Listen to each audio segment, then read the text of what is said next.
Dewch i ni byddio. Diolch yn ei Dio Dduw am gyfle arall i ddod yma i'th di ac i ni'n cyflwyno yr amser yma i'th ofal di ac yn gofyn i ti fod yn bresennol ac i fendithio bob yr un ohonom. Tyrd a gweithio'n rymus yn ein plith, i ni'n gofyn hyn oll trwy enw ac heiddiant ein harglwydd Iesu Grist. Amen. Dewch i ni ddechrau'n gwasanaeth drwy ganu emyn rhif 4 o am dafodau fil ar gân i'n prynwr i roi maes fawl a gogoniant farglwydd glân gorchestion mawr ei ras. Emyn rhif 4, gewn ni sefyll i'w chanu.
Croeso i'n gwasanaeth ar ôl yr oedfa fe fydd na luniaeth ysgafn drws nesaf yn y neuadd. Nawr fe fydd na gyfarfodydd arbennig wythnos nesaf y gynhadledd Saesneg yn dechrau nos fori, ond fe fydd yn ystod y gynhadledd Saesneg fe fydd na 2 oedfa Gymraeg, sef Prynhawn dydd Iau a Prynhawn dydd Gwener am hanner awr wedi 4. Felly croeso i unrhyw un ymuno ni ac fe fydd na gyfieithu ar y pryd hefyd ac yn syth ar ôl yr oedfa Gymraeg fe fydd na luniaeth neu te ysgafn hefyd drws nesaf yn y neuadd. Hoedfa nesaf Pnawn Sul am hanner awr wedi 3. Nawr wrth i ni gymryd y casgliad gen i ganu tra ar ein heistedd emyn rhif 388 wrth gofio'i ryddfannau'n yr ardd a'i chwys fel defnynnau o waed. 388 gen i eistedd i ganu hon.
Ddawyn darlleniad o Eseia pennod 53. Eseia 53, dechrau'r adnod gyntaf. Pwy a gredodd un hymadrodd ac I bwy y datguddiwyd braich yr arglwydd, cynnes I fe a dif o'i flaen fel blagurin ac fel gwreiddyn o dir sych, nid oes na ffryd na thegwch iddo, pan edrychom arno ni bydd pryd fel y dymunem ef. Dirmygedig yw a diystyraf o'r gwir, gŵr gofidus a chynefin a dolir, ac yr oedd y megis yn cuddio ein hwynebau oddi wrtho. Dirmygedig oedd ac ni wnaethom gyfrif ohono. Diau efe a gymerth ein gwendid ni ac a ddig ein doluriau, eto ni a'i cyfrifasom ef wedi ei feiddi, ei daro gan ddiw a'i gystuddio. Ond efe archollwyd am ein camweddau ni, efe a ddrylliwyd am ein hanwireddau ni, cosbedigaeth ein heddwch ni oedd arno ef, a thrwy ei gleisiau ef yr iachawyd ni. Yn ni oll a grwydrasom fel defaid, troesom bawb i'w ffordd ei hun, a'r arglwydd aroddus arno ef ein hanwiredd ni gyd. Efe arthrymwyd ac efe a gystuddiwyd, ac nid agorau ei enau, fel oen yr arweinydd ef i'r lladdfa, ac fel y tai dafad o flaen yr rhai a'i cneifiau, felly nid agorau yntai ei enau. O garchar ac o farn y cymerwyd ef, a phwy a dreitha ei oes ef, cynnes efe a dorwyd o dir y rhai byw, rhoddwyd pla arno ef am gamwedd fy mhobl. Ac efe a wnaeth ei fedd gyda'r rhai anwyr, a chyda'r cyfoethog yn ei farwolaeth, am naw wnaethau gam, ac nad oedd twyll yn ei enau. Eithir yr arglwydd a fynnau ei ddryllio ef, efe a'i clwyfodd, pan osodo efe ei enaid yn aber dros bechod, efe a wel ei had, efe a estyn ei ddyddiau, ac ewyllus yr arglwydd a lwydda yn ei law ef. O lafer ei enaid y gwel ac y diwellir, fy ngwas cyfiawn ac efe yn ha lawer trwy ei wybodaeth, cynnes efe a ddwg ei hanwireddau hwynt. Am hynny, yr rhanna fydd o ran gyda llawer, ac efe a ranna yr ysbail gyda'r cedyrn, am iddo dywallt ei enaid I farwolaeth, ac efe a gyfrifwyd gyda'r troseddwyr, ac efe a ddig bechodau llaweroedd, ac a eiriolodd dros y troseddwyr. Byddai bendit Duw ar ei air sanctaidd ef. Gadewch ni nawr droi at ein harglwydd mewn gweddi. Diolch yn I ti o Dduw am y gyfle arall I ddod atat ac I alw ar dy enw, ac I ni yn diolch i'n bod yn dod trwy heiddiannau dy fab ein gwaredwr yr arglwydd Iesu Grist. Ac felly o Dduw yn dod yn hyderus yn gwybod dy fod yn ein clywed ac yn ein gwrando ac yn ateb pob un o'n gweddiau sydd yn unol a ddywyllus di o Dduw. I ni yn gwybod dy fod yn Dduw sydd yn gallu ateb, yr wyt ti wedi ateb llaweroedd o weddiad y blant. Ac felly o Dduw mae addewidion yn dy air sydd yn datgan dy fod yn Dduw sydd yn ffyddlon I ddair. Os wyt ti wedi rhoi addewid yn dy air, yna rhaid ei fod yn wir. Rhaid I ti ateb, rhaid I ti gyflawni yr hyn yr wyt ti wedi ei addo. Nid yw dy berson yn caniatáu unrhyw beth ar wahân I hyn. Ac felly o Dduw yn hyderus I ni yn dod, yn gwybod dy fod yn ein clywed, yn gwybod dy fod yn abl I ateb ein gweddiau, yn gwybod dy fod yn dymuno ateb ein gweddiau, ac yn gwybod fod dy berson yn mynnu y byddi di yn ffyddlon i'r hyn yr wyt wedi ei addo. Ac felly o Dduw, I ni yn ymgynnull yma, lle mae yna ddau neu dri wedi ymgynnull, yna yr wyt ti yna yn ei plith. Ac yn gofyn I ti felly o Dduw, ar I bob un ohonom, fod yn ymwybodol dy fod ti yma yn ein plith. O Dduw, pa bynnag mor bell yw ein calonau oddi wrth dy bethau di, hyd yn oed fel dy blant, yr rhai sydd wedi crwydro ac wedi caledu ac mae'r byd wedi dod I fewn. O Dduw, I ni'n gwybod, hyd yn oed fel dy blant sydd yn crwydro, I ni'n gallu ffeindio fe'n anodd I deimlo ac I fod yn ymwybodol o'th bresenoldeb. Ond o Dduw, I ni yn gofyn ar ei ti I fod yma mewn fath ffordd, y bydd pob un, yr rhai sydd wedi crwydro ymhell, yr rhai sydd erioed wedi bod yn agos at y bethau di, rhai sydd erioed wedi profi o'th garedigrwydd at drigaredd di. I ni yn gweddio bydd rheini hefyd yn teimlo dy bresenoldeb yma, ac y fydd yr ymwybyddiaeth dy fod yma yn ein plith yn codi ofn, yn dychryn yr enaid am ei cyflwr, am ei pechod, am yr hyn y maent wedi wneud trwy troi cefn arna ti. Ac o Dduw, y bydd yr ofn yma, y parchedig ofn yma, yn ei gyrru yn syth at droed y groes, lle byddant yn cael cipolwg, y byddant yn cael golwg gwell ar dy fab yr arglwydd Iesu Grist, ar y hyn a wnaeth ar y groes, iddo dywallt ei waed dros ei pechodau nhw. O Dduw, yr wyt ti yn abal, felly i agosau at rywrai heddi. Ni'n gweddio bydd dy ysbryd i yn gweithio yn rymus yma neu'n plith, y byddi di yn dwy'n pobl ata ti dy hun trwy dy ras anorchfygol. O Dduw, i ni'n gweddio y bydd yn amhosibl i rai i droi cefn arna ti mwyach. Y bydd dy gariad i yn llethu yr enaid ac yn ei llorio yn llwyr ac y byddant yn cyffesu eu pechodau ger dy fron. Heddi, tra bod cyfle, tra dy fod yn agos, tra dy fod ger llaw. O Dduw, i ni'n gweddio y byddwn ni'n cael gweld rhai yn dod o'i tywyllwch i oleini yr efengil. Ac y byddant yn ymuno yn y canu yma gyda ni heddi, a thrwy gydol dy ddydd ac yn meddwl am yr wythnos sydd o'n blaenau, y byddant yn ymuno yn y canu ac yn dyfoliannu di, ac yn methu peidio a chanu, ac o Dduw yn treulio gweddill ei bywydau yn dyfoliannu di. O Dduw, yr wyt ti yn abal i wneud y pethau hyn. Maddau ni am ein anghrediniaeth. Maddau ni, o Dduw, am yr adegau ni yn dod yma, ac falle ddim yn disgwyl i ti weithio yn ein plith. Yn dweud y geiriau, yn gweddio ac yn gallu ymddangos efallai, o Dduw, ein bod yn disgwyl pethau mawr. Ond o Dduw, maddau ni yn aml i ni'n ama, i ni ddim yn chwilio am yr atebion. I ni'n gweddio, o Dduw, hyd yn oed heddiw, y byddwn ni'n chwilio am atebion ein gweddiau, y byddwn ni'n chwilio i weld pwy sydd wedi ei cyffwrdd, pwy sydd wedi edifarhau, pwy sydd wedi derbyn rhodd o ffydd i gredu. Tyrd gweithio, o Dduw, clod i ddenw di, ac felly ni'n cyflwyno'r wythnos yma. I ni yn ymwybodol, o Dduw, mae'r wythnos yma yn wythnos yma'r un drwg yn ei chasau. Mae wedi ceisio dros blynyddoedd dinistrio'r wythnos hon. Wythnos o gynhadledd, wythnos o gyfarfodydd, ac i ni yn gallu tystio'n, o Dduw, yn sicr i'r ffaith bod yr un drwg wedi ceisio. Tro ar ôl tro, dod ac anhawsterau, dod ac ymosodiadau diri ar dy blant ac ar dy weision. Ond o Dduw, yr wyt ti yn holl alluog, ac i ni yn gweddio, Dduw, ar i ti rwystro'r un drwg, rhag cael dod ag unrhyw beth fydd yn amharu ar bregethiad y air di yr wythnos hon. I ni'n gweddio na fydd unrhyw beth yn rhwystro dy weision, rhag cael yr hyddid honno sydd yn angen reidio, rhyddid a nerth yr ysbryd glân i gyhoeddi yr efengil sanctaidd. Ac o Dduw, y byddant yn teimlo gweddiad y bobl yn ei calanogi i bregethu dy air. Ac o Dduw, ni'n gweddio felly y bydd y gair hwnnw yn mynd yn syth i galonau bob yr un sydd yma, ond hefyd o Dduw at yr rhai sydd heb bwyso a chredu yn yr arglwydd Iesu Grist. Felly o Dduw, ni'n cyflwyno pob oedfa i ddofal di heno, ac y nos y fori a thrwy gydol yr wythnos, diogela'r wythnos, cadw ar un drwg i ffwrdd, a bendithio'r oll y bydd yn digwydd yma, ac y bydd y cyfan yn dwy'n clod i ddenw di. Felly o Dduw, i ni'n gofyn am yr oedfa hon yn arbennig, ac yn gofyn ar i ti fod yn yma gyda ni, ac yn ein bendithio, ac o Dduw i ddyrchafu enw yr arglwydd Iesu Grist, gorywch pob enw arall. Tyrd felly, i ni'n gofyn hyn oll trwy enw ac heiddiant ein arglwydd Iesu Grist. Amen.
Gadewch i ni ganu emyn arall rhif 382, 382 deiad pechaduriaid triain yn fynteoedd mawr ynghyd.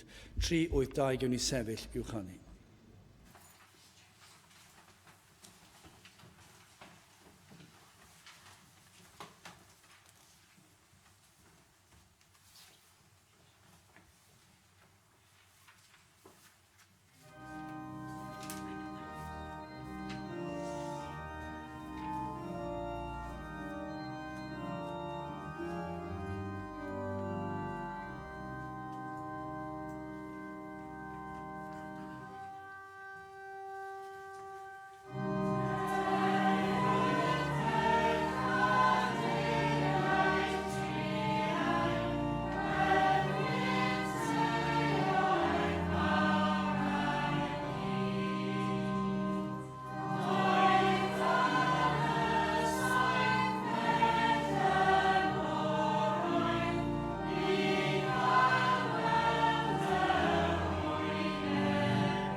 Bydd ein testyn heddi o lyfr datguddiad, datguddiad pennod 21, ond yn wahanol i bore yma, adnod 27 am eiliad o'n i yn disgwyl bore yma fydda'r un testyn.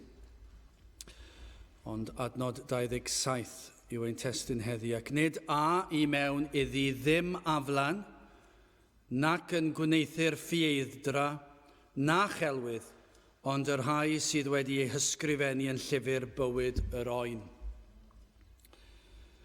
Nawr, dwi'n yn gwybod os ych chi yn ffeindio'r un peth a fi yn ffeindio i fod yn rwystredig pan ych chi'n dod ar hyd arwyddion sydd yn dweud dim mynedfa. Pan ych chi'n gwybod wrth ochr arall y drws Mae'r hyn yr ydych chi am ei weld, ond yna mae yna arwydd yn dweud dim mynedfa, ac chi ddim yn gallu mynd yno. Ac mwyn cael mynedfa, mae angen rhywbeth arbennig arnoch chi. Rhaid eich bod yn awdurdodedig. Mae angen bod yn rhywun cyn cael mynedfa i'r lle arbennig.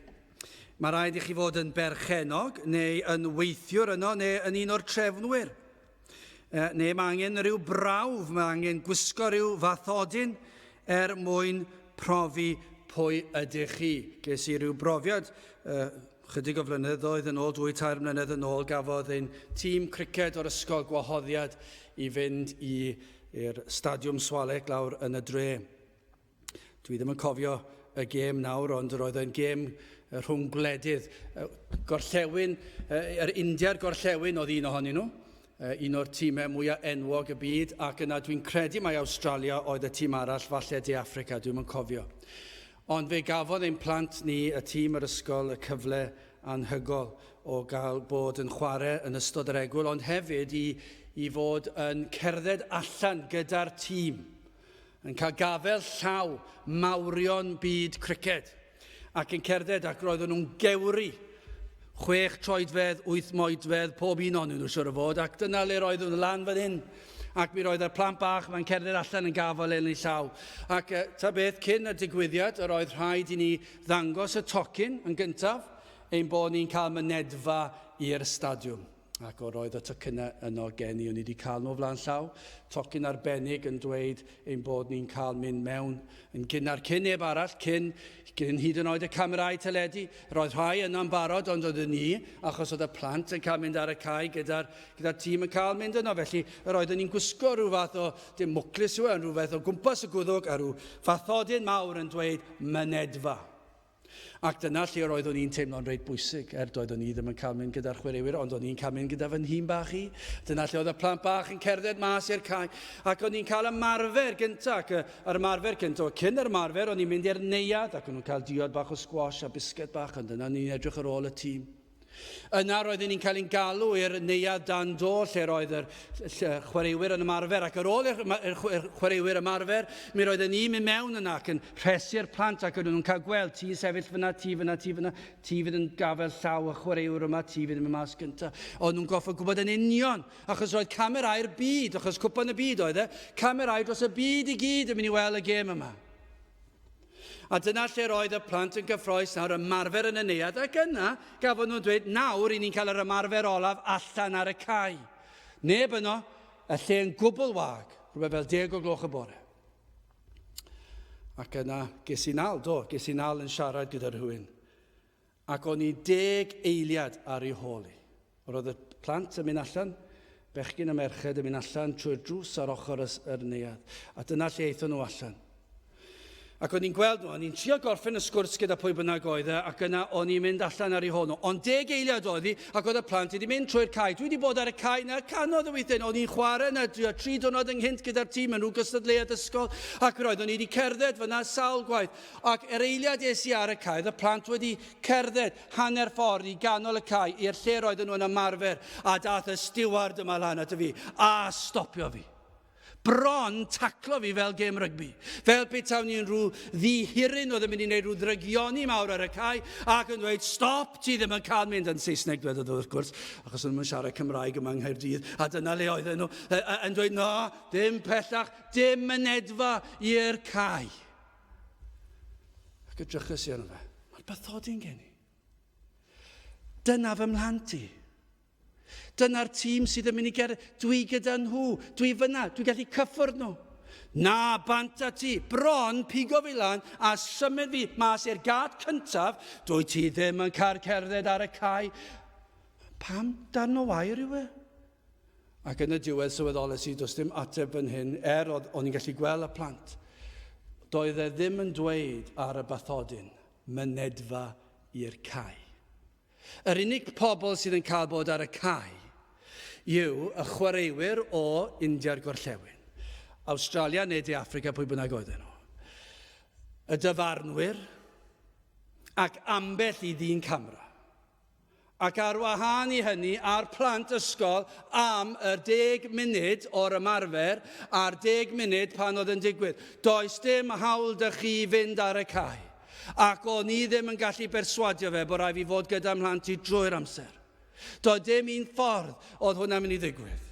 Felly fi o rai fi sefyll o bell ac edrych ymlaen ac nhw'n cael profiad gwych ond o rai fi sefyll fel hyn methu credu y dyn yma ac ar ddiwedd y dydd oedd rheoleg ganddo fe. Ond mae'n anhygol, o'n i ar y cae na 2 diwrnod ynghynt. O'n i wedi bod ar y cae awr ynghynt. Ond am yr eiliad hynny doedd dim yn edfa. Dyna chi rwystredig. I ni'n cael y profiad yn aml awr yn y dre. I ni yn mynd yn aml, methu ffwrdd o gemau tocynnau i'r gemau mawr rygbi Cymru, ond i ni licio cael yr awyrgylch cyn y gêm, gweld y crysau coch, ac yn gweld y bws yn dod a'r chwaraewyr, ond yn gwybod yr holl 75 o filoedd sydd â thocyn sydd wedi gwario cryn dipyn o arian i fynd mewn i'r stadiwm. Ond dyna lle i ni fel teulu, 6 ohono ni, byddwn yn costio canodd i fynd mewn i'r gem yna, dim tocyn. Methu mynd mewn. Gweld rhai mynd mewn, dim diddordeb dyn nhw'n y gêm. Diddordeb mawr dy fi yn y gêm, dim tocyn dy fi. Does dim un ffordd fedrai fi mewn trwy'r clwydi.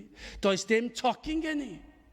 Fedrai ddim mynd mewn, ac felly beth i ni'n goffo wneud? Mynd nôl i'r maes parcio, mynd nôl i'r car, gyrru gatre a gwylio fe ar y teledu, ac yn falle'n cael gweld yn well fyna ta beth. Ond mae'n brofiad rwystredig. Eich chi wedi cael profiadau tebyg siwr o fod, pan eich chi ddim yn cael mynd mewn i ryw le arbennig, ac eich chi'n dymuno mynd. Does dim posib i chi gael mynedfa. Heb fod yn rhywun, neu yn rhywbeth, neu ar ryw thocyn, neu ar rhywbeth fathodyn i ddangos bod chi yn awdurdodedig i fynd i fewn. Dydych chi ddim yn cael mynd. Be mae gair Duw yn dysgu yn eglur. Fod yr enaid yn byw hyd dragwyddoldeb. Ni fydd eich enaid byth yn marw. Mae'r Beibl yn gwbl glir am hynny. Fydd yr enaid byth yn marw.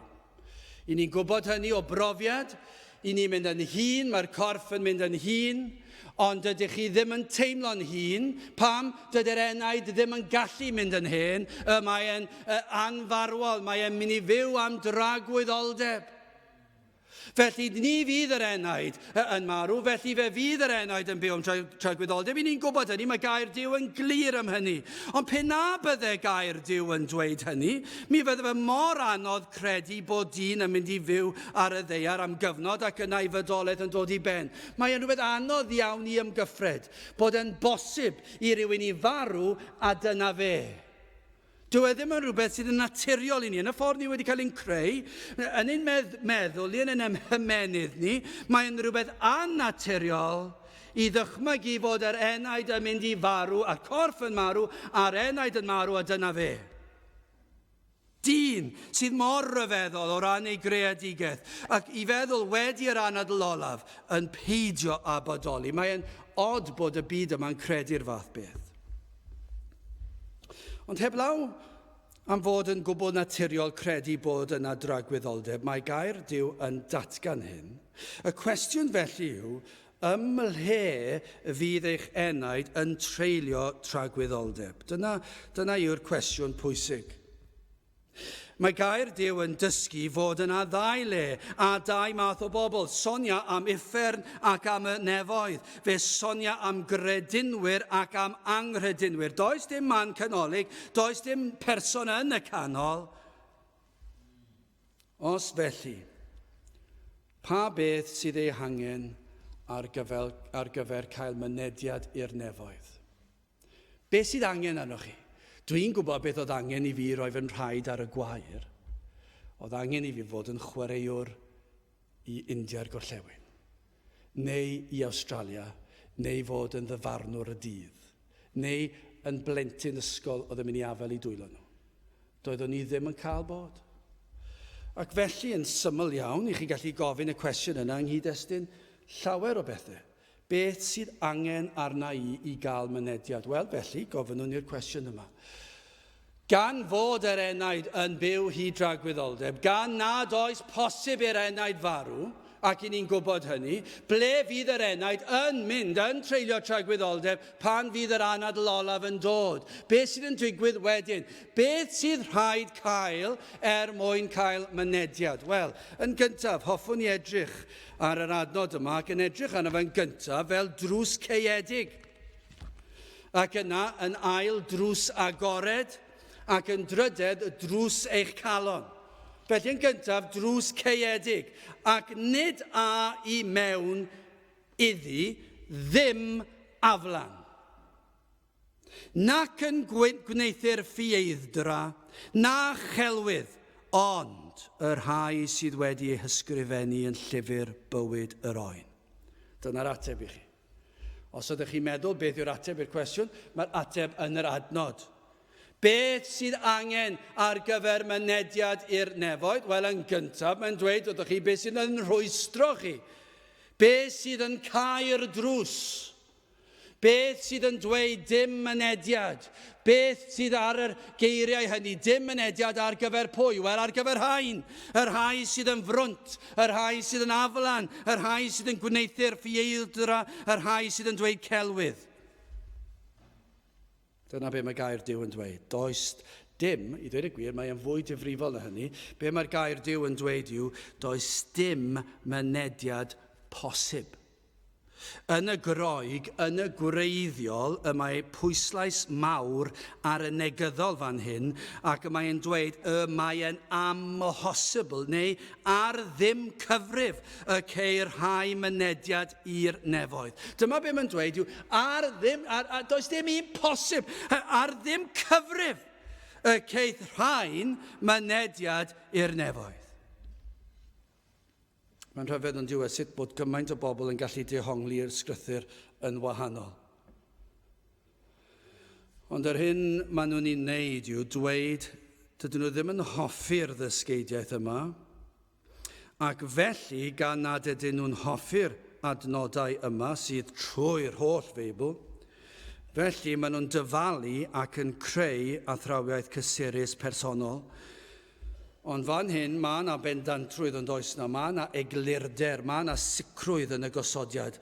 I rai, ni fydd posibl cael mynediad. Mae'r mynedfa wedi ei chau.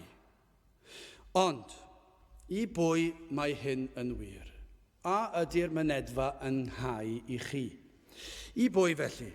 Mae'r rhai yn dyfynu ond ydyn nhw Duw, cariad yw, ac ar sail hyn yn credu mynediad i bawb, oherwydd bod Duw yn ddiw o gariad. Fi'n cofio fi lan y Mangor yn ystafell wely fi yn y coleg, ac o'n i'n edrych mas trwy'r stafell wely, ac yn y genhedlaeth cyn i fi ddod i'r coleg, roedd na ryw rai p'un roedden nhw'n Gristnogion a'i pheidio, mae'r ffaith bod nhw wedi ysgrifennu'r geiriau yma ddim yn golygu bod nhw'n ei beidio, ac gallech chi ddadle, roedden nhw wedi torri'r gyfraith wlad wrth i wneud ond ar y wal tu fas i'r coleg, roedd y geiriau mawr wedi beintio mewn llythrennau mawr gwyn, Duw, cariad yw.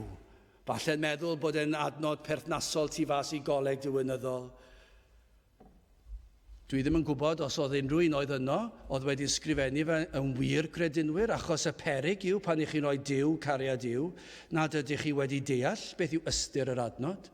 Achos gan amla, mae pobl sydd yn canolbwyntio ar y geiriau hynny yn credu gan mai Duw, cariad yw, mae'r rhyddid i bawb i ddod i'r nefoedd. Hyd yn oed y rhai sydd yn lofruddion, y rhai sydd yn torri cyfraith gwlad, o'r rhyddid i bawb ddod i'r nefoedd.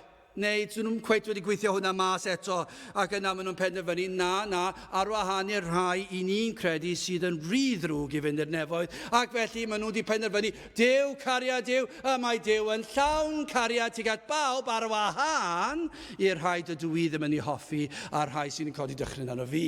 Ac yna maen nhw wedi creu eu hathrawiaeth bersonol. Ac maen nhw'n ysgrifennu llyfrau yno fe. Ac maen nhw'n pregethu yno fe, o sil i sil yn eu capeli nhw. Ac maen nhw'n creu yr athrawiaeth ryfeddol yma. Ac mae pobl yn gwrando ar nhw ac yn ddigon twp i gredu nhw. Ydych chi'n un o'r ffyliaid hynny sydd yn credu Duw, cariad Duw, ac felly y mae pawb yn mynd i'r nefoedd. Achos os i chi, dydych chi ddim yn deall gair Duw, y mae gair Duw yn dweud, nid a i mewn iddi ddim aflan. Dyna beth y mae Duw cariad wedi dweud, nid a i mewn iddi ddim aflan, nac yn gwneithio'r ffieithdra na chelwydd. Dwi ddim yn ffitio dysgeidiau llawer o bobl heddi nag yw e. Ni fydd mynedfa i chi sydd heb docyn neu fathodyn awdurdodedig. Pwy felly yw yr haen sydd yn mynd i cael ei gwrthod? Pechaduriaid. Dyna pwy sy'n mynd i cael ei rhwystro rhag mynd i'r nefoedd. Os ydych chi'n bechadur, os ydych chi'n aflan, yn gwneud ffieithdra ac yn dweud celwydd. Chi'n bod yn ôl yr adnod hon, nid oes mynediad i chi, sef pob un a aned. Pob un sydd wedi ei geni. Ganwyd ni oll yn bechaduriaid, pob un a ganwyd a gogwyd at y drwg. Disgrifir yma rhai sydd yn ddrwg o ran meddyliau, o ran ei geiriau, o ran ei gweithredoedd. Os oes yna un ohonom ni yma yn euog o feddwl meddyliau amheus, meddyliau cas, meddyliau creulon, meddyliau hunanol, yna ar hyn a ddywedir yng ngair Duw yw nad oes mynediad i chwi i'r nefoedd. Os oes yna un ohonoch chi yma sydd wedi dweud unrhyw beth neu gwneud unrhyw beth sydd yn groes i ewyllys Duw, yna y mae gair Duw yn dweud does dim posib cael mynediad i'r nefoedd. Hynny yw, does dim byd sydd wedi ei lygru gan bechod, hyd yn oed ein gorau glas. Ni wedi clywed y darlun am y cwpaned o ddŵr, a petawn ni'n cael diod o ddŵr ac yn gwasgu diferyn o wenwyn i'r dŵr, fod y dŵr yn edrych yn iawn ac yn edrych yn glir, mae e'n cynnwys rhywbeth marwol, mae e wedi ei lygru, mae'r cyfan wedi ei lygru, fyddwch chi ddim yn mentro yfed y top o'r diod, neu'r gwaelod o'r diod, neu cael gwelltyn i fynd i ganol y diod, achos os oes yna wenwyn yn y diod, mae e wedi llygru'r cyfan, ac oni dyna beth yw pechod, mae ein gorau ni wedi ei lygru gan bechod, ac felly nid oes yn ôl gair Duw mynediad, nid oes posib cael mynediad i'r nefoedd. Cyfeirir yma at gelwydd, pob un ohonon ni'n euog o hyn. Celwyddau mawr neu bach, rai cynolig, rai gwyn. Celwydd yw dweud yr hyn nad sydd yn wir, dweud yr hyn nad sydd yn wir yn fwriadol, mwyn twyllo rhywun, ond hefyd gellir defnyddio'r adnod yma at gyfeirio at heresiau, pobl sydd yn dweud celwydd am air Duw yn ei newid i'w siwtio nhw. Mae'r adnod yma'n disgrifio nhw yn sicr i chi. Y rhai hynny sydd yn credu Duw, cariad Duw, ac yn seiliedig ar gamddealltwriaeth o'r adnod honno yn meddwl bod mynediad i bawb. Ac yn dweud wrth bawb o'r pwlpid fod mynediad i bawb. Wel, i'r rheini y mae'n dweud, nid a i mewn iddi ddim aflan, nac yn gwneithio'r ffieithdra, na chelwydd. Chymod y pregethwyr hynny sydd yn pregethu celwydd. Y rhai hynny sydd yn ysgrifennu llyfrau am athrawiaeth ysgrythurol ac sydd yn dweud yr hyn sydd ddim yn feiblaidd. Y rhai hynny, nid oes mynediad i'r rheini os ydyn nhw'n pregethu twyll. Felly gwnewch yn siŵr os ydych ar hawl cael mynediad. Mae'r rhai yn meddwl bydd ei gorau yn ddigon da, ond edrychwch ar y safon fan hyn, perffeithrwydd, ni chaniateir unrhyw smotyn o frydni, unrhyw lygredd o unrhyw fath. Peidiwch a dibynnu ar eich dehongliad chi. Edrychwch ar air Duw. Mae e wedi dweud wrthym yr hyn sydd yn ddisgwyliedig. Os ydych chi am wybod pwy sydd yn cael mynediad, darllenwch gair Duw ac fe welwch chi. Mae e'n glir yma ac fe geir hybydd yn Efengyl Mathew, pennod 25, adnod 10 ymlaen, a thra oeddent yn myned ymaith i brynu daeth y priodfab, a rhai oedd yn barod a eithant i mewn gyda gefer briodas, a cheiwyd y drws, y morynion yma, chi'n cofio'r 10 forwyn yma? A thra'r oeddent yn myned ymaith, chi'n cofio? Fe ddath y briodfab, a rhai oedd yn barod a eithon nhw mewn i'r briodas, ac fe geiwyd y drws. Y rhai oedd yn barod, yr oedden nhw yn barod ac fe eithon nhw fewn, ond ar ei hôl nhw fe geiwyd y drws yn adnod 11. Wedi hynny, y daeth y morynion eraill hefyd, achos doedden nhw ddim yn barod. Mi roedden nhw wedi mynd i chwilio am olew, ac fe ddeithon nhw nôl, ond fe ddeithon nhw'n rhy hwyr. Ac wedi hyn, y daeth y morynion eraill hefyd, gan ddywedyd arglwydd, arglwydd, agor i ni. Ac fe atebodd ac a ddywedodd, yn wir, meddaf i chwi, nid adwain chwi. Yr oedd y drws wedi ei gau.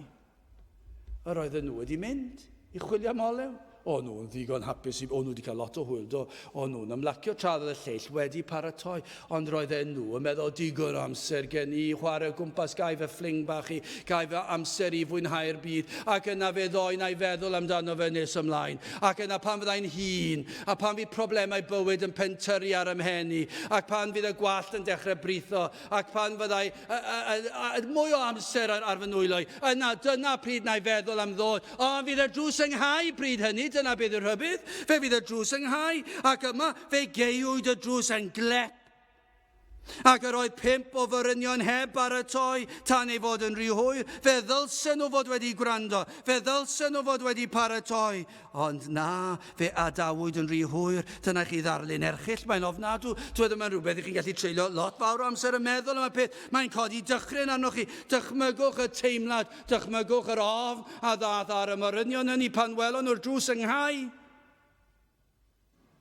Ac i glywed y geiriau yma pan ddeithon nhw'n ôl, arglwydd, arglwydd, agor i ni, ac yna yn wir meddaf i chwi, nid adwain chwi.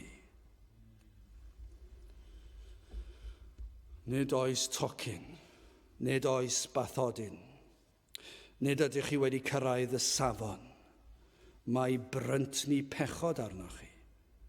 Nid ydych chi'n gwisgo'r wisg cywir. Llawer o ddarluniau yn y sgrythyr yn does i ddisgrifio'r sefyllfa yma.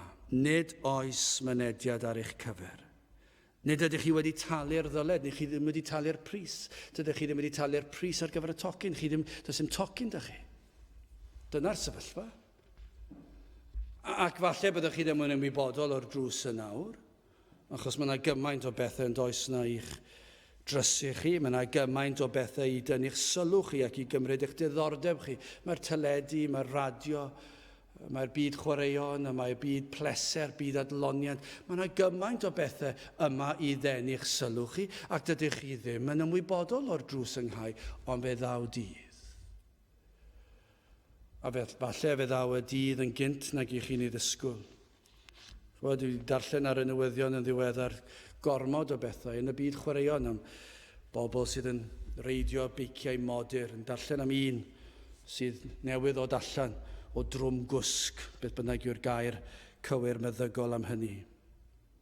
Ddim yn gallu cofio dim byd, ond yn cael clywed wrth iddo fe ddeffro bod rhywun arall oedd yn nabod chydig wythnos ynghynt mewn rhyw ras lawr y lôn yn ei wlad yn Iwerddon, oedd wedi cael ei ladd ar y beic modur. A wedyn clywed am ffrind arall iddo fe, oedd wedi colli fraich oherwydd y beic modur, a galle fe fod wedi cael ei ladd ar y beic modur. Yna ni'n clywed o am ddau ddyn ifanc echddoe mewn rhyw wlad yn Ewrop, yn gyrru'r car mewn rhyw ras sgeir ac yn mynd dros y dibyn ac yn cael ei lladd yn ddisymwth. A'r car wedi chwalu'n racs 1,300 o droedfeddi lawr y mynydd. 25 a 23. O cael lot o hwyl. Mae'n digwydd yn diwedd, mae'n digwydd yn ddisymwth, mae'n digwydd yn sydyn. Darllenwch chi, hwnna jyst yr 2 neu 3 peth wedi darllen, 2 neu 8 neu pryd bynnag oedd hi ar y wefan ar yr cyfrifiadur. Ewch chi nôl trydiau yn ôl, ewch chi fori, fydd na rhywbeth arall fori, fydd na rhywun fori, fydd wedi dechfro yn y bore ac wedi cael ei taflu i dragwyddoldeb. Ac yna fe fydd rhaid yn ddod wyneb yn wyneb ar drws, ac be fydd ar y drws? Dim mynediad? Neu a fydd na groeso? Dwi ddim yn gwybod sefyllfaoedd personol dim un o'r rhain. Ond yr unig beth dwi yn gwybod yw, mae bywyd yn fregus ac y mae yn fyr. Wel, symudwn ni ymlaen de, beth am y drws agored, mae drws caeedig yn un erchill, ond y drws agored ac nid a i mewn iddi ddim aflan, nac yn gwneithio'r ffieildra na chelwydd, ond dyma'r rhai sy'n cael mynediad. Ond yr rhai sydd wedi hysgrifennu yn llyfr bywyd yr oen. Mae mynediad ar gyfer rhai. Pwy? Wel, os yw eich enw wedi hysgrifennu yn llyfr bywyd yr oen, yna fe gewch fynediad. Dyna i chi lyfr. Llyfr yr oen, yr arglwydd Iesu Grist. Mae'r cyfan am hyn yn llenwi'r enaid a sicrwydd a chydernid. Ysgrifennwyd y llyfr cyn seiliad y byd. Cyn i'r mynyddoedd, cyn i'r moroedd, cyn i'r planedau, cyn i'r ser, cyn i'r haul, cyn i'r lleiad gael ei ffurfio. Ysgrifennwyd y llyfr yma ymhell yn ôl yn rhagwyddoldeb.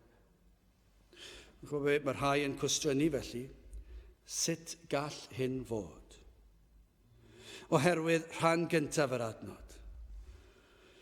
Os ydy'r rhan gyntaf yr adnod yn dweud, does dim mynediad i'r rhai sydd yn frwnt. Ac felly, pawb yn cael eu cau allan os ydyn nhw'n frwnt. Ac os ganwyd pob un yn bechaduriaid ac yn frwnt, yna rhaid felly nad oes mynediad i neb, i unrhyw un. Ond mae'r ail ran o'r adnod yn dweud bod na fynediad ar gyfer rhai sydd wedi cael eu henwau wedi ysgrifennu'n llyfr y bywyd ac llyfr bywyd yr oen. Ond beth sy'n rhaid i chi wneud yw sylwi ar awdur y llyfr. Achos os ych chi'n deall pwy yw awdur y llyfr yma, fe fydd yn rhoi eglurhad i chi o'r rhan gyntaf yr adnod. Llyfr yr oen, yr arglwydd Iesu Grist, yn Ioan 13 adnod 18, nid wyf fi yn dywedyd amdanoch chi oll, mi a wn pwy a etholais. Mae'r arglwydd Iesu Grist yn gwybod pwy etholodd. Mae'n gwybod enwau pwy yr ysgrifennodd yn ei lyfr. Ef sydd yn gwybod pwy sydd yno, ef ysgrifennodd y llyfr. Fe yw awdur y llyfr arbennig yma, ond mae y disgrifiad ohono fel oen yn rhoi arwydd i ni o sut gall y drws fod yn agored i rai. Mae yna cliw bach yma, mae'n rhoi rhyw lygedyn bach o leini ar y rhan gyntaf'r adnod, achos dwi ddim yn gwneud synwyr. I ni gyd yn bechaduriaid, ac felly does dim mynediad i neb, ond mae rhai yn mynd i cael mynediad os yw ei henwau yn llyfr yr oen. Ond mae'n achosi dryswch, achos y mae pob un a anwyd yn bechaduriaid. Bydd yr rhai sydd yn y llyfr yma, fe fyddant yn cael mynediad. A'r rheswm bydd rhain, ac os na rai ohonoch chi yma yn y llyfr, os yw enw'r rhai ohonoch chi yn y llyfr yma, yna fe gewch chi fynediad i'r nefoedd. Ond fe gewch chi fynediad oherwydd ei bod yn lân ac yn wyn ac yn wynach na'r eira. Oherwydd bydd rhain wedi ei golchi'n llwyr, fe fydd pob un pechod, ac nid a i mewn iddi ddim aflan, nac yn gwneithio'r ffieidra na chelwydd, ni fydd dim pechod. Fydd pob peth aflan wedi ei olchi. Fe fydd pob ffieidra wedi ei olchi. Fe fydd pob celwydd wedi ei olchi. Fe fydd pob staen pechod wedi ei ddileu. Fe fydd pob llygredd, ni fydd dim llygredd, dim pechod ar unrhyw enaid sydd yn yr llyfr yma. Chi wedi gweld yr hysbysebion hynny? Hylifau glanhau byrddau ceginau. Chi wedi gweld nhw? Maen nhw rhyw hysbysebion. Ac maen nhw'n dweud pethau mawr. Maen nhw'n dweud, ond dyn nhw ddim yn dweud yn gwbl bendant, ond maen nhw'n dweud hyn. Fe fydd yr hylif glanhau byrddau cegin yma yn cael gwared ar 99% o germau. 99 ardderchog. Ond beth am yr 1%? So chi'n digwydd rhoi eich bus chi ar yr 1%, chi'n mynd i fod yn sal. Ond maen nhw'n dweud 99% achos siwr o fod ys dim hawl dyn nhw ddweud, a methu dweud hefyd yn wyddonol bod yn cael gwared ar bob un o'r germau, 99% o germau. Ond mae yna 1% ar ôl. Petai yn bosib, gwella, glanhau eich hun, Trwy grefydd ein gwlad. O, dyna chi grefydd, un arbenigwyr yma yng Nghymru ar grefydd, ond ydyn ni. O, trwy canu'n emynau, siwr fod yr emynau gorau'r byd, ond i ni'n meddwl gan fod emynau gorau'r byd yma yn ein gwlad ni. I ni'n meddwl, o, mae hwnna mynd i roi mynediad i fi i'r nefoedd, achos dwi'n gwybod nhw, dwi'n gallu canu nhw, ac i ni'n gallu sôn am ein Beibl ni hynafol yma cannoedd o flynyddoedd, ac i ni dal i ddarllen yr un Beibl, a gafodd i gyfieithu cannoedd o flynyddoedd oed, ac i ni'n dweud, edrychwch ar ein Beibl ni, edrychwch ar ein hadeiladau ni, ac i ni'n dweud, trwy fy nghrefydd i, trwy fy ngweithredoedd da fi, fe a fi i'r nefoedd, achos dwi wedi glanhau fy hun 99%. O, dwi ddim yn berffaith. O na, dwi ddim yn bosib i neb fod yn berffaith. Ond dyna'r broblem. Y mae gair Duw yn dweud, rhaid cael perffeithrwydd i fynd i'r nefoedd. Ni agorir y drws i'r nefoedd ar gyfer unrhyw un sydd ag 100 o lygredd, heb sôn am unrhyw beth arall. Rhaid fod yn wynach na'r eira. Nawr, sut gall hyn fod? Wel, mae'r ateb yn yr adnod. Yr oen, yr arglwydd Iesu Grist, awdur y llyfr, disgrifiwyd fel oen am ei ddiniweidrwydd, am ei addfwynder, am ei ymynedd, am ei lendyd, am ei byrdeb, ond hefyd am ei aberth. Dyma'r ffordd y trefnodd y tad, byddai'n caniatáu rhai i'w deyrnas. Dyma oedd y cynllun. Dyma'r holl bwrdwn neges gair Duw. Dyma'r darluniau sy'n cael ei roi. Maen nhw gyd yn dod at ei gilydd ac yn rhoi darlun eglir i ni. Yr oen pam oherwydd yr aber. Dyma oedd cynllun Duw i ganiatáu pobl i fynd i'r nefoedd. Fe ddath Iesu Grist ac fe gyflawnodd e'r cyfan. Fe anfonodd y tad y mab i wneud hyn.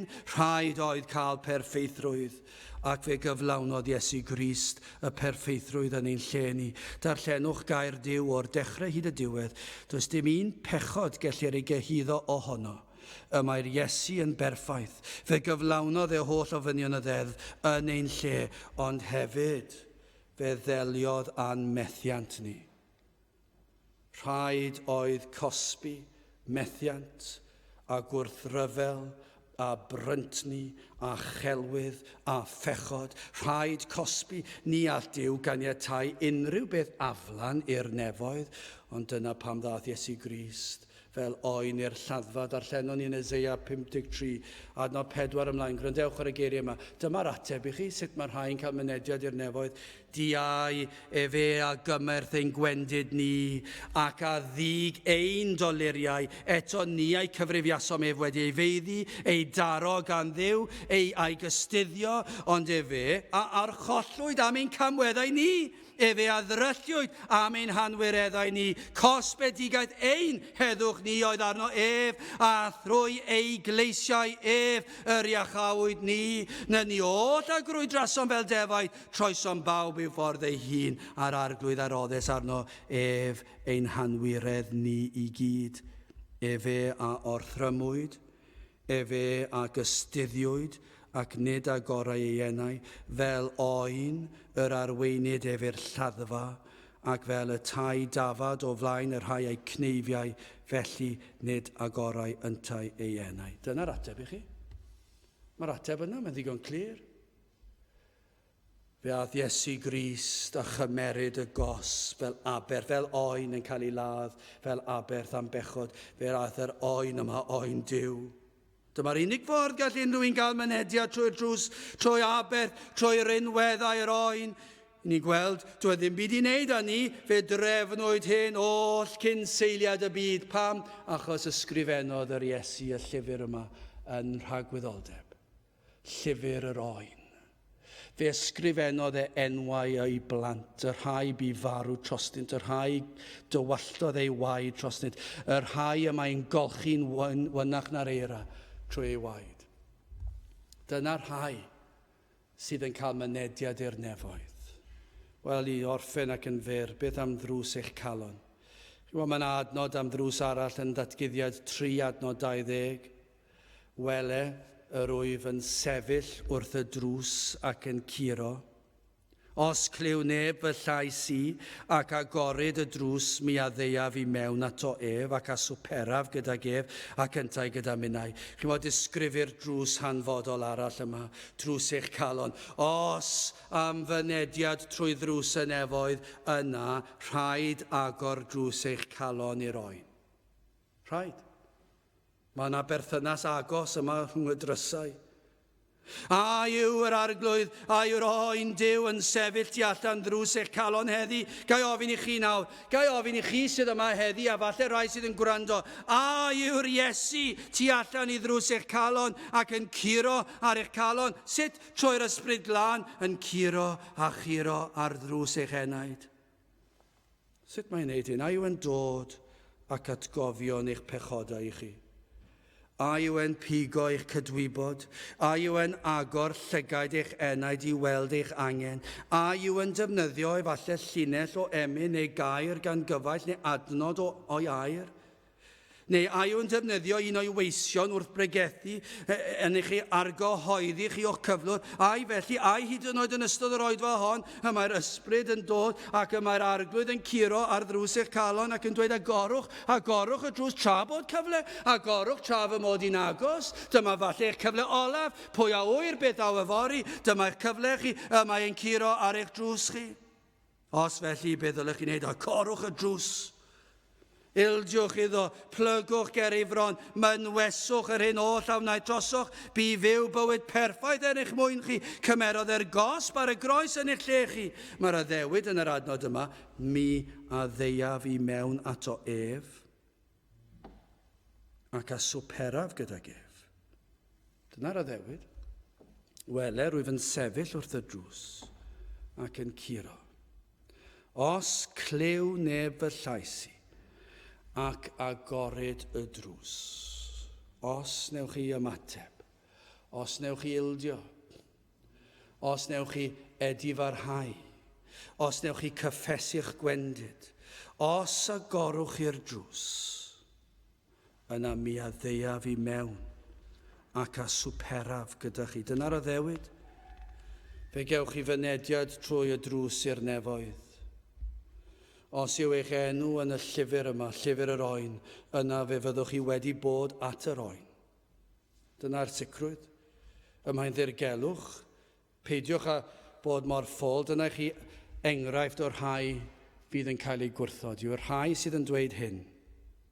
Wel, dydw i ddim yn gwybod os yw fy enw yn llyfr yr oen, ac felly fe barhau â i yn fy mywyd bach i. Wel, dyna chi braw fe falle. Wel, dyna chi ffylineb i siarad felly. Does dim yr un ohono ni'n gwybod pwy sydd yn llyfr yr oen, sut i ni yn gwybod yw hyn.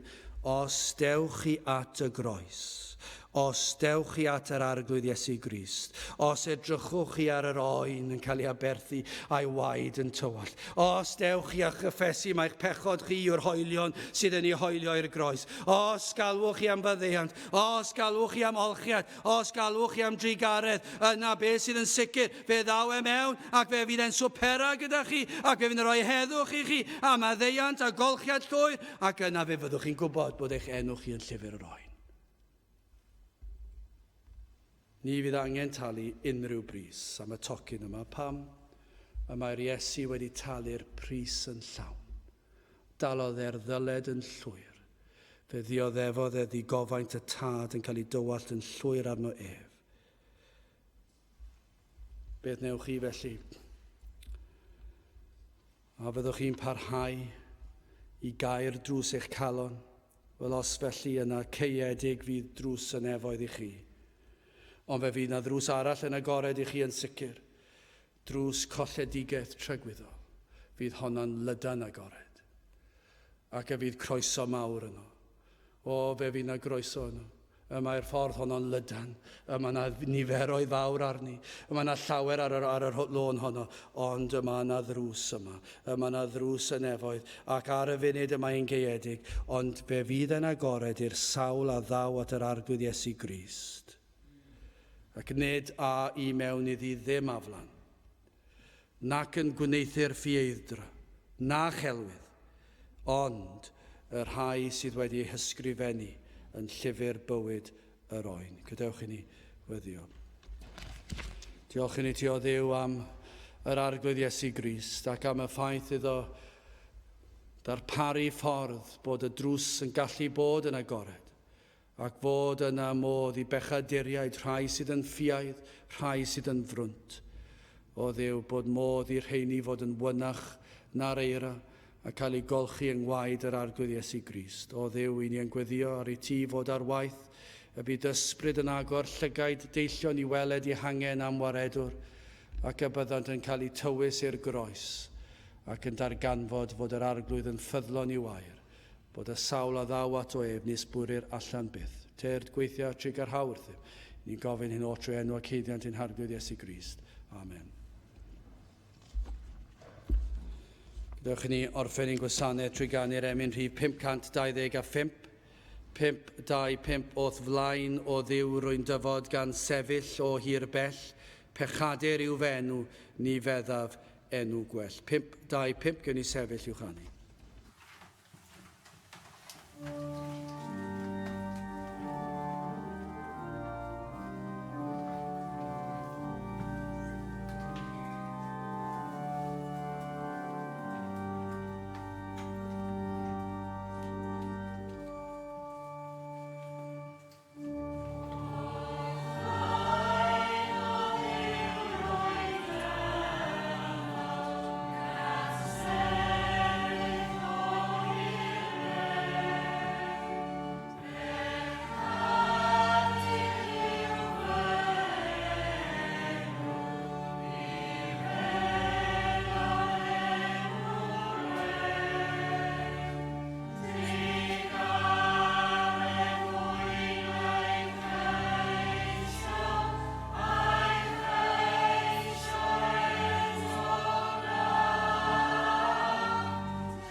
A nawr bydde di ras ein harglwydd Iesu Grist a chariad Duw a chymdeithas yr ysbryd glân fod gyda chwi all hyd byth.